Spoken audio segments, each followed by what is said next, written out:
Good morning అందరికీ. ఈరోజు speciality వచ్చేసి ఇంటర్నేషనల్ శరణార్థుల దినోత్సవం అనమాట.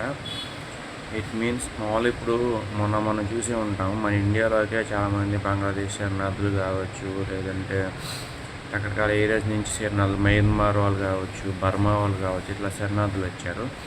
శరణార్థులు మీన్స్ నథింగ్ బట్ ఎవరో చూడని వాళ్ళు, వాళ్ళని ఎవరు పట్టించుకోని వాళ్ళు, లేదంటే వాళ్ళని వదిలిపెట్టి వచ్చేయాలనుకున్న వీళ్ళు డెసిషన్ ఉన్న శరణార్థులు అవుతారనమాట.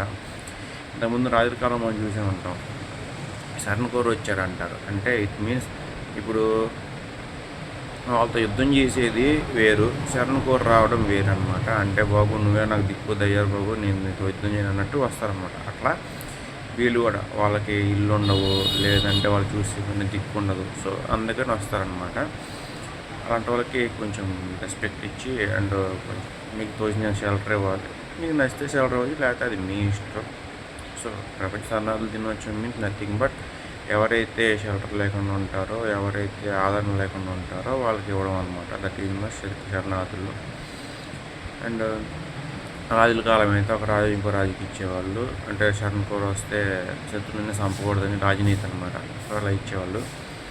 ఇప్పుడు కాలంలో వేరే కంట్రీ వాళ్ళకి ఇంకో కంట్రీ వాళ్ళు ఇస్తున్నారు. అది ఇప్పుడు ఎగ్జాంపుల్ ముందు అమెరికా చూసుకుంటే ఓన్లీ కొంతమంది అమెరికన్స్ మాత్రం ఉండేవాళ్ళు.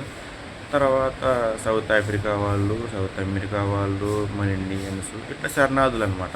వీళ్ళు వెళ్ళిన వాళ్ళు అక్కడ శరణార్థుల కిందకు వస్తారు. ఎందుకంటే ఇక్కడి నుంచి అక్కడికి వెళ్ళి డెవలప్ అయ్యి అక్కడ సెటిల్ అయ్యారు కాబట్టి. ఇదనమాట శరణార్థులు means who is refused or not shelter అనమాట.